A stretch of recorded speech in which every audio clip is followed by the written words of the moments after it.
Actually, we're on the road this week Oh, yeah. at SPU and St. Martin's, both coming off big wins last weekend against number 21 Western Washington. So we have our work cut out for us. These are the two teams we played coming out from the break from Christmas when we really kind of unveiled what became the 10 guys that are playing right now. Right after we lost Jacob and Malik Haynes from the active roster, and so we played well against St. Martin's, and they ended up pulling away at the end. And then we had a very close game against Seattle Pacific where we missed a shot late, and they made a couple of free throws and ended up being a 3-point game. So we were happy with the performance at the time, but not the result. And hopefully we've gotten better at that time. I'm sure they have also. And but we're getting down to the point where we're running out of games, and we've got to start winning some games if we want to earn ourselves another chance to play. So we have 8 left that are guaranteed, and we're trying to earn ourselves at least one more. And Coach, in terms of records, you guys in Seattle Pacific are just a couple games apart. So really, if you throw that out, it seems like it could be an evenly matched game. It's certainly one that we can take, an important road game on the road. I guess how much do you read into that, and how much do you read into just knowing your opponent? Well, I think that the middle of our conference, from 3 on down is, 3 to maybe all the way to 10. I mean, Concordia is good. They're struggling to win games.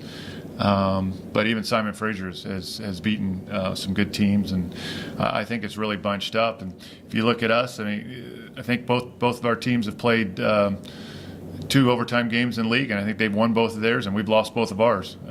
Or else, we'd be flip-flopped, even with the fact that they beat us in a very close game. And so, we've got to turn those last few possessions over and get them to go in our favor. And we know what's ahead of us.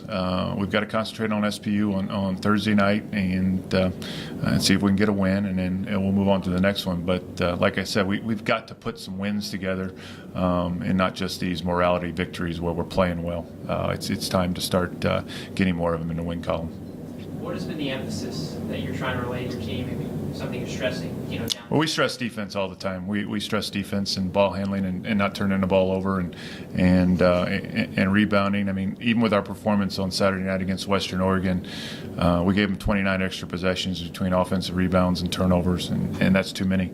I think they got 20 more shots than us. We finally shot the ball well, but we got 20 less shots because we turned it over, and we also gave up offensive rebounds. So that's a big cornerstone of our program.